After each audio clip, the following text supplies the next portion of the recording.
시간에서 정말 귀한 자리 만들어줘서 정말 감사드리고요. 우리 지난주에도 우리 지역 언론인들과 이 간담회를 가졌었는데 정말 우리 지역에 정말 이제 풀뿌리 이 민주주의의 그 지방자치에 이런 실현하기 위해서는 이 지역 언론들이 정말 잘 활동할 수 있는 생태계를 만들어야지만이 정말 지역의 언론으로서 또 지역의 그런 것들을 우리 시민들이 알리는 그런 역할을 해주는 언론들이 중요한 역할을 하지 않을까라는 생각이 들어서요. 정말 앞으로 지역 언론사들이 잘 활동하실 수 있게끔 저희 위에서 정말 많은 노력을 하도록 하겠습니다.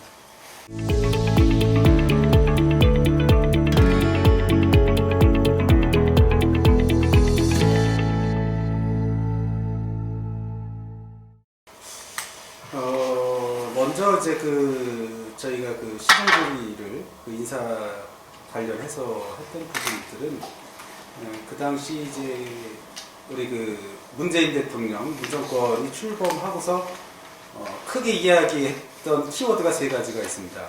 뭐냐면 뒤에는 평등하고 또 과정은 또 공정하고 결과는 정의롭다. 어떻게 보면 이 평등, 공정, 정의라는 크게 이 세 가지 키워드를 우리 사회의 어떤 이슈로 화두를 던졌는데요. 이제 그런 측면에서 과연 우리 화성시의 산하기관의 또 인사 시스템이 정말 평등하고 공정하고 정의로웠느냐, 이러한 의문점을 갖게 됐고, 그 당시에 당선되고 나서 서철로 시장님께 이 부분에 대해서 시정질의를 했었었는데요. 그런 부분이라고 생각합니다. 저희 같이 이제 선출된 권력들, 예를 들어서 시장님이라든지 시의원이 화성시에 21분이 계신데요. 일반 화성 시민으로 살아가다가 이런 선거를 통해서 그 자리에 오신 분들이 시민들의 어떤 그런 부분들을 권력을 이양을 받아서 시민들의 복리라든지 권익을 위해서 일을 해야 되는 분들은 이러한 아까 말씀드렸던 평등이라든지 공정이라든지 정의에 대한 부분에 대해서 정말 항상 마음속에 갖고 시민들을 대해야 된다는 생각이 들고요. 그 중에 하나가 그런 것들을 표출하는 방법들이 이러한 인사 시스템을 얼마나 그렇게 공정하게 처리를 하느냐에 대한 의구심을 가질 수 있었었고요. 이제 그런 부분들이 과연 그렇게 산하기관에 대해서 정확하게 전달이 되었느냐, 이제 궁금증이 가져서 그 당시에 진행이 됐지만 그렇지 못하니까 저희가 이제 시정질의를 했고요. 지금 현재 와서 그 당시에 인사 시스템이 잘 됐나 생각해 보면 아직도 좀 많이 미흡하다라는 결론에 다다랐어요. 왜 그러냐면 아까 말씀드렸듯이 선출된 그 시장님이라든지 저희 시의원 같은 게 권력은 시민들에게 정말, 왜냐면 우리 당선되신 시장님이 그런 시민들로부터 받은 그런 권력을 2,700여 화성시 공직자분들과 그런 행정을 펼쳐나가셔야 되는데, 그러한 부분들이 이제 모자르니까 거기에 산하기관들을 둬서 또 그 전문성을 갖고서 아까 말씀드렸던 그런 권익과 공리증지를 시민들한테 이제 펼쳐줘야 되는 행정 시스템을 가져야 되는데, 거기에 그 산하기관의 기관장을 채용할 때 예를 들어서 본인의 선거를 통해 가지고 선거 운동에 관여됐던 사람들을 그 자리에 앉힌다 그러면 사실 이제 그거는 아까 말씀드렸던 이제 공정이라든지 평등이라든지 이런 부분들이 위배된다라고 보여지거든요. 그래서 이제 그런 부분들을 좀 더 면밀하게 검토를 해야 되는데도 불구하고 그 당시에 인재육성재단의 대표이사를 선발을 할 때 제가 4사람의 후보가 있었었고요. 그 중에서 인사추천위원회에서 2명의 후보를 뽑았었었고, 그 중에 한 사람을 정말 이제 배수를 시장님한테 추천을 했었어야 되는데, 그 중에 한 분이 훨씬 더 많은 그 추천위원회에서 추천이 된 사람에도 불구하고 시장님이 그 사람을 뽑지 않고 그 배수 중에 다른 사람을 이제 본인이 임명을 하게 되는 그런 문제가 발생이 돼서 이제 그 부분을 시장님한테 이제 말씀을 드렸던 부분이고요. 그러나 이제 그 당시 이제 시장님께서는 본인의 권한이기 때문에 인사추천위에서 추천된 부분보다는 본인의 권한 행사가 더 우선적이다라는 말씀을 해서 그 당시에 그런 인사 절차에 문제점이 있어서 제가 했던 부분 중에 하나가 우리 이제 그 정부에서도 정부의 어떤 장관이라든지 국정을 이끌어가는 중요한 요직에 있는 인사에 대해서는 인사청문회를 통해 가지고 그러한 부분들에서 국민들에게 알 권리도 충족시켜주고요. 인사의 잘못된 부분을 또 그 사람에 대한 검증도 필요해서 인사청문회 시스템을 진행을 했었었는데, 그래서 제가 정말 인사청문회 시스템을 우리 화성시에도 도입을 해서 누가 보더라도 공정하고 투명하게 사람을 채용을 해야 된다.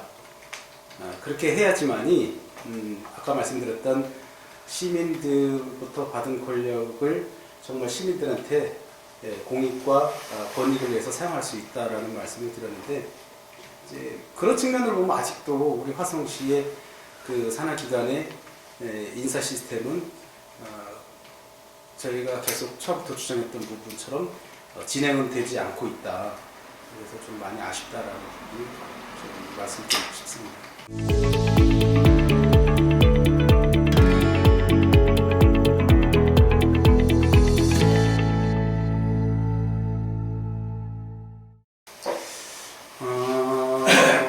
의회에 입성하고 나서 이제 2년 동안 이제 교육복지위원장으로서 지냈는데요. 그 과정 지켜보면서 상당히 뭐 보람된 일도 많았었고 아쉬운 점도 많았습니다. 저희가 의회에 딱 입성을 하고 나서 보니까 화성시 의회 의원님들이 이제 21분이세요. 정당별로 보면 그 당시 이제 더불어민주당 의원님이 13분이셨고요. 그 당시에 자유한국당이죠. 자유한국당의 의원님이 7분, 그 다음에 바른미래당이죠. 의원님이 1분에서 총 이제 21분으로 구성이 되어 있었습니다. 의회에서는 다양한 그런 안건들이라든지 정말 이제 정당별로 첨예하게 대립되는 부분들 정말 그 회의를 통해서 안건들을 이제 통과를 시켜야 되는데 뭐 누가 보더라도 기울어진 운동장이었습니다. 그래서 사실 쟁점이 되는 정책 사안이라든지 이러한 것들에 대해서는 표결로 왔었을 때는 사실 소수당에서는 그런 것들을 저희가 주장을 하기는 사실 좀 어려웠던 구조였었고요. 그래서 제가 할 수 있었던 부분은 결국 이제 협치를 통해서 그러한 부분들을 저희가 원하고자 하는 부분들을 잘 또 시민들의 목소리를 대변을 하는 게 더 중요하다. 그래서 대립보다는 협력하는 관계로 또 타협하는 관계로 그 문제점들을 이제 풀어가려고 노력을 했고요.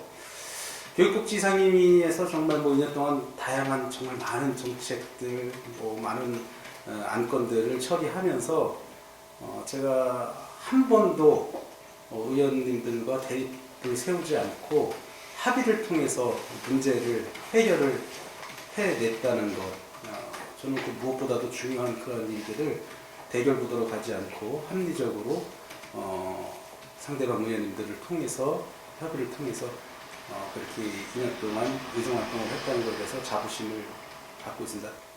기억나는 안건 중에 이제 그 당시에 그 초등학교의 그 학교 상담사분들이 41분들이 계셨어요. 41명 분들이 그 당시에 2018년 12월 30일자로 임기가 종료가 되는 그런 상황이 있었었고요.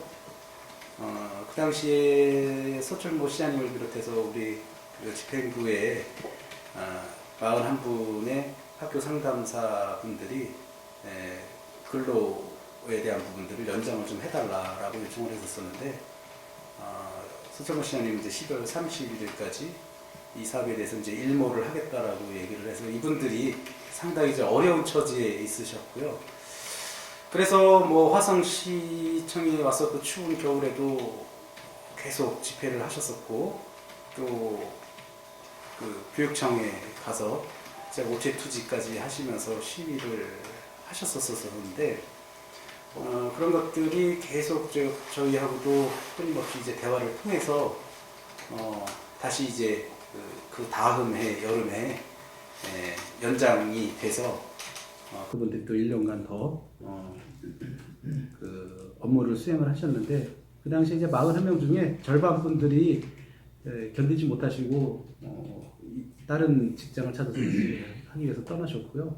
한 20여 분, 절반 정도 되시는 분만 그렇게 됐었는데 한편으로는 저희가 많은 노력을 해서 그분들이 다시 일할 수 있는 기회를 만들어 드린 부분도 고무적인 성과지만 한편으로는 또 많은 분들이 이 현실의 벽에서 본인이 하고 싶어 했던 어떤 일에 대한 열정을 접을 수밖에 없는 그런 현실에 안타까웠었다라는 부분들, 이제 그분들을 좀 말씀드리고 싶고.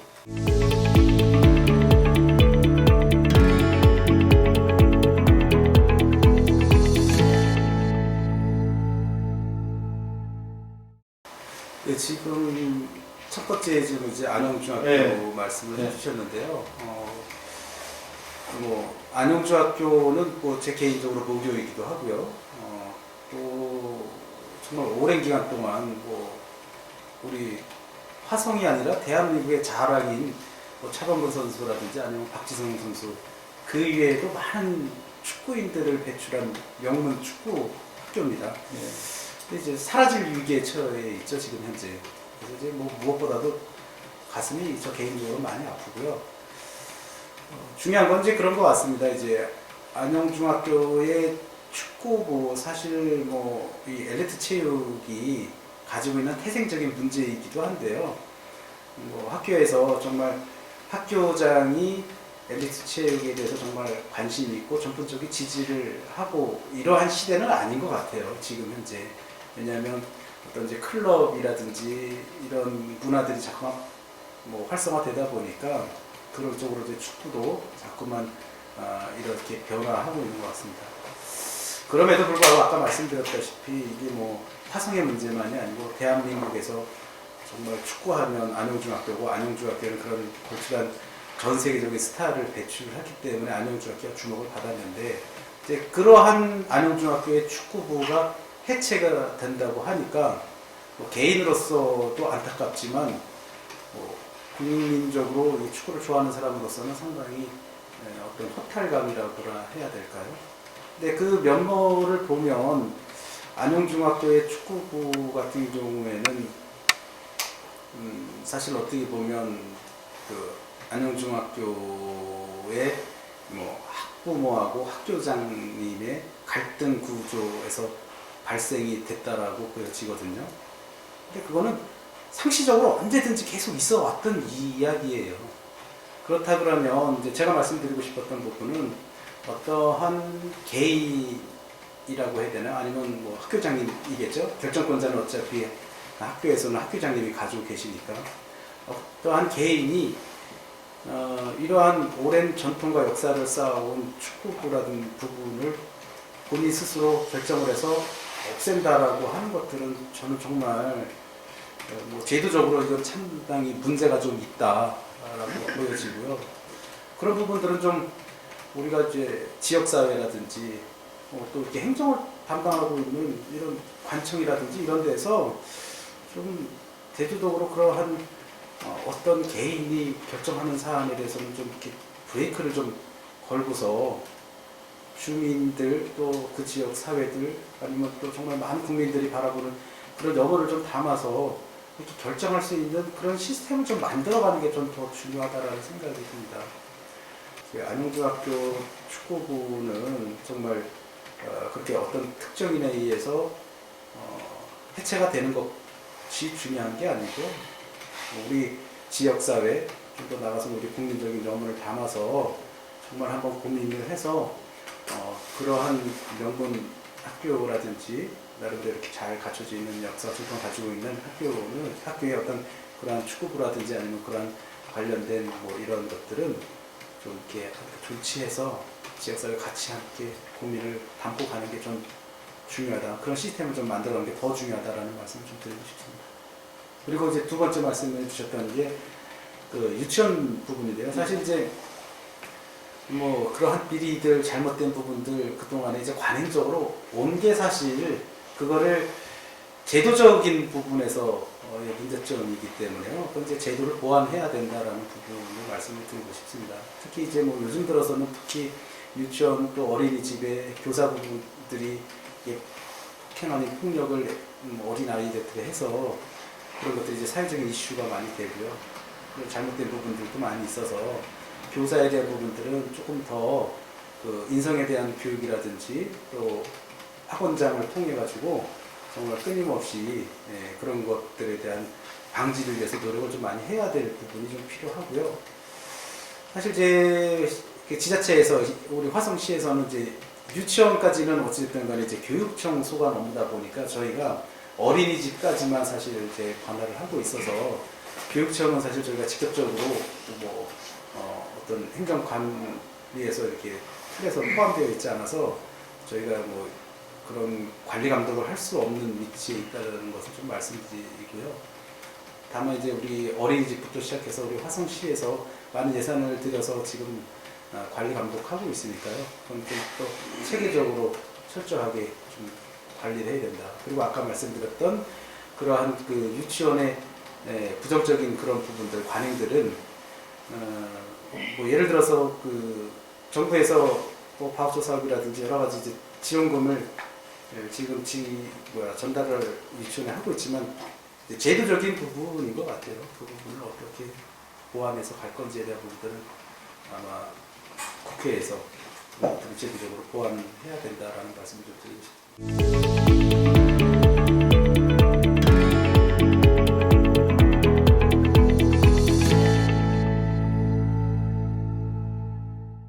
사실 좀 안타까운 부분입니다. 이 사회적 경제센터 이 부분에 대해서 사실 아까 말씀드렸던 부분 중에 하나가 그 시장님이라든지 이제 공무원분들은 뭐 기본적으로 하시는 일이 예산을 이제 편성하고 집행을 하는 게 주된 일이고요.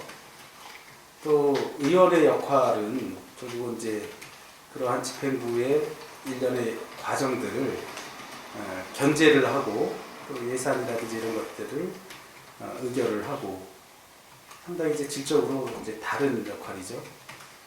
그러면 이제 어찌됐든 간에 화성시의 집행부에서 여러 가지 사업들을 하다가 문제가 발생이 되거나 아니면 예상이 된다 그러면 의원들로서는 당연히 그 문제점에 대해서 문제가 뭔지 파헤쳐 보고요.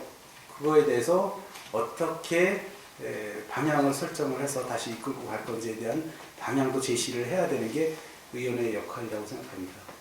그런 역할론으로 바라본다 그러면 당연히 의회에서 그 사회적 경제센터의 어떤 문제점이 발견이 되거나 의구심이 생긴다 그러면 행정사무조사를 통해서 분명히 그런 부분들은 좀 밝혀졌어야 되는 부분인데 이제 그럼에도 불구하고 의회에서 의원님들이 표결을 통해 가지고 이제 부결이 되다 보니 사실 그런 것들이 좀 많이 안타까웠고요. 이제 그런 것을 결국 이제 시민분들 한 350여 분이 함께 해주셔서 감사원 청구로 그런 것들을 이관해서 조사를 하게 되어 있는 이 상황이 사실 이제 의원으로서는 상당히 좀 안타깝다. 저는 이제 그런 부분들을 좀 말씀을 좀 드리고 있습니다.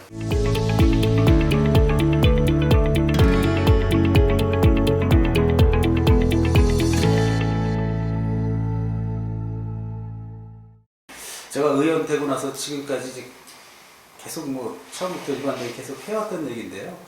결국 이제 우리 화성 같은 경우에는 뭐 서울의 1.4배의 면적을 가지고 있죠. 그러다 보니까 결국은 이제 동서 간의 이제 불균형. 사실 이제 동서 간의 불균형이라는 것이 최근 뭐 한 10년, 20년 사이에 일어난 부분이에요. 결국은 병점을 중심으로 해서 화성이 이제 동부권이죠.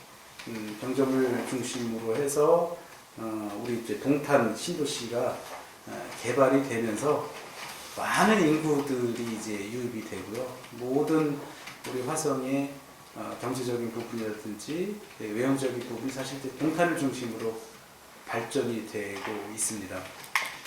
그러다 보니까 상대적으로 이 서구권은 상대적으로 그런 부분들이 그 발전 속도라든지 이런 부분들이 상당히 좀 차별화되는 부분이 있고요. 그런 것들을 화성 시민들은 다들 느끼고 계신 것 같아요. 뭐 제가 예를 몇 번 들었거든요. 제가 뭐 한 20여 년 전에 뭐 제부도를 제가 지금 현재 지역구가 이제 경정 지역구다 보니까요. 거기에서 이렇게 제부도를 갔었을 때나 지금이나 뭐 사실 크게 별반 차이가 없어요. 이런 것들은 이제 어떻게 극복을 해야 될 것이냐, 사실 이제 중요한 문제라고 생각합니다. 이게 뭐 하루 아침에 이렇게 변할 일은 아니고요. 정말 이 정치하시는 분들이 화성의 밑그림을 잘 그려서 장기적인 프로젝트를 잘 만드셔서 상황에 맞게끔 잘 지역 개발을 좀 해야 된다. 뭐 이게 개발이 다 중요하다라고 말씀드리지는 않지만요. 그래도 기본적으로 도시가 성장하려면 서로 상충되고 또 이게 그런 것들을 좀 보완하는 그런 시스템적으로 지역 개발이 돼야 된다고 생각합니다. 예를 제가 이제 들어보면 이 서구권에서 매번 그 선거 때만 되면 이제 이슈가 이제 부각되는 것들이 이제 종합병원이라든지 의료시설을 유치를 하겠다라는 이러한 공약사항들이 많이 나오더라고요.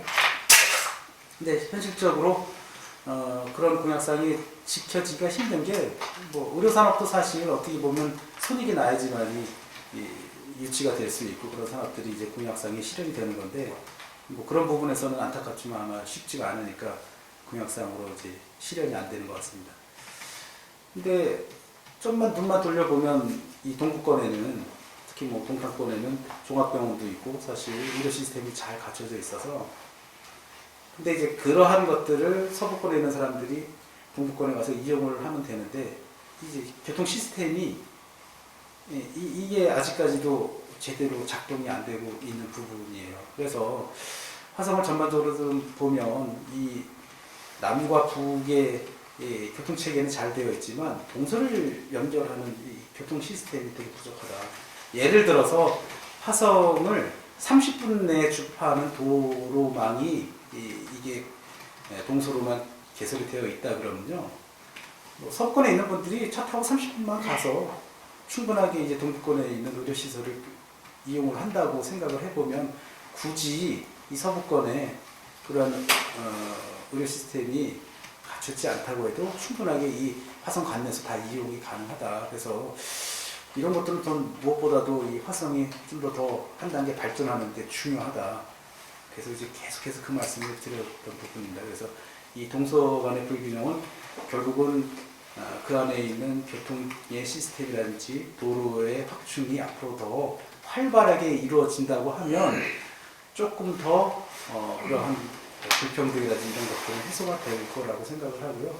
그런 부분에 있어서 좀 더 집중을 좀 화성이 해줘야 된다라는 생각을 좀 가지고 있습니다.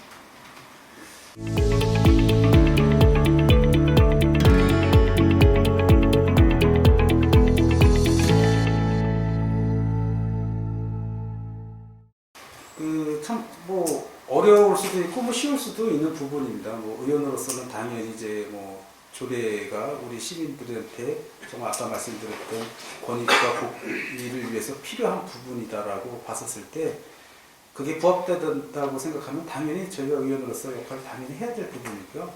아까 제가 말씀드렸던 부분 중에 이 지역의 언론들은 사실 어떻게 보면 우리 지역을 더 속속들이 이런 중앙 메인 언론사보다도 더 잘 알고 있다. 그런 것들은 우리 화성 시민의 알 권리를 충족을 해서 분명히 필요하다. 이런 논리라고 그러면 당연히 그러한 지원 조례라든지 만들어져서 우리 시민분들이 그런 알 권리 충족을 위해서 좀 당연히 지역 언론사에 대한 지원 조례가 필요하다라는 생각이고요. 뭐 저한테 맡겨주신다면 저는 뭐 조례를 통해서 이런 부분들을 이제 해결해야 된다. 뭐 하여튼 뭐 그런 생각을 갖고 있습니다. 중요한 건 뭐 하고 안 하고의 문제는 아니고요. 하나 이제 부탁을 드리고 싶은 부분은 사실 이제 저희가 이 사회 단체부터 시작해서 많은 사람들을 이제 만나다 보면 갈등이라는 것들은 분명히 그 안에 존재합니다. 특히 이 저희가 지난 간담회를 통해서도 봤던 부분이 우리 이제 언론사분들께서 이제 뭐 여러 가지 이제 현실적으로 경제적으로 이제 어려운 부분을 가지고 계신데요. 모든 이러한 문제점들은 사실 어떻게 보면 저는 그렇게 생각을 합니다. 이게 창구가 일원화돼서 소통이 돼야 된다. 많은 개인들이 본인의 목소리를 다 주장할 수 있지만 그거를 집행부에서는 다 받아서 한 그릇에 다 담을 수는 없다.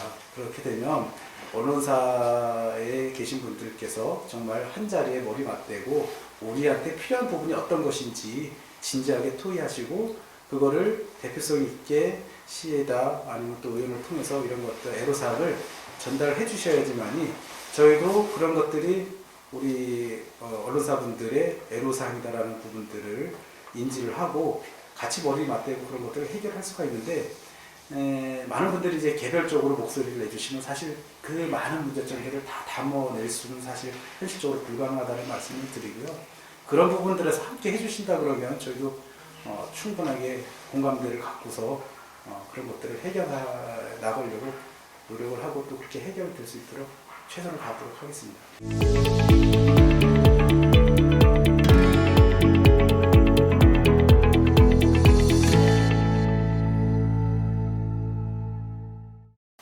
지금 제 의정 활동이 이제 2년 반 정도 지나고 있습니다. 뭐 짧지만은 않은 어떤 시간인데요.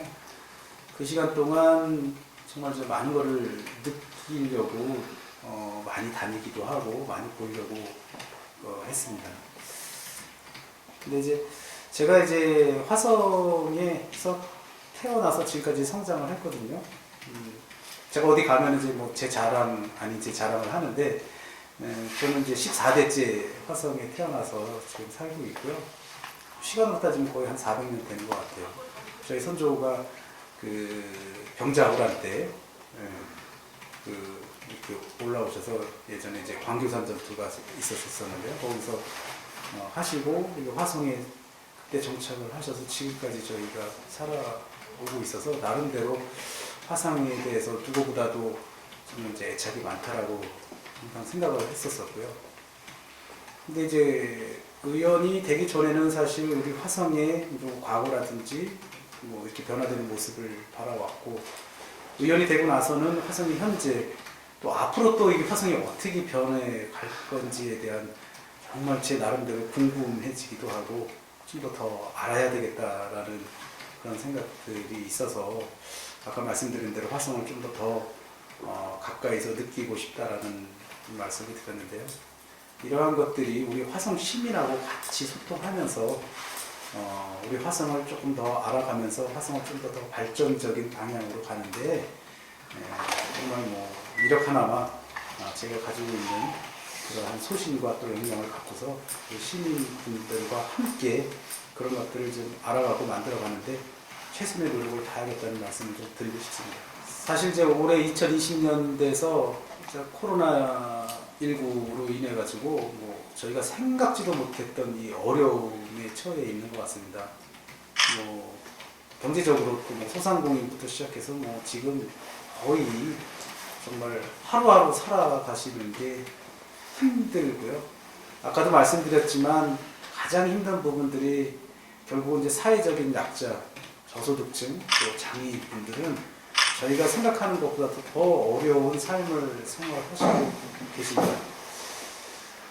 분명 이제 현실은 어려운데요. 그래도 우리는 뭐 또 앞으로 정말 이 코로나19를 잘 극복을 하고 나면 또 정말 새로운 세상이 또 열리지 않을까라는 어떤 희망과 기대를 갖고 있기 때문에 우리 화성 시민분들께서 정말 이 코로나19 올겨울이 제일 어려운 시기라고 하는데요. 잘 이겨내시고 2021년도에는 정말 우리가 그동안 정말 이 코로나19 때문에 정말 움츠렸던 것들을 마음을 활짝 피고 생활할 수 있는 그런 2021년 새해가 됐으면 하는 바람이고 그런 것들을 우리 화성 시민과 함께 만들어가는 새로운 원년이 되기를 다시 한번 기대하도록 하겠습니다.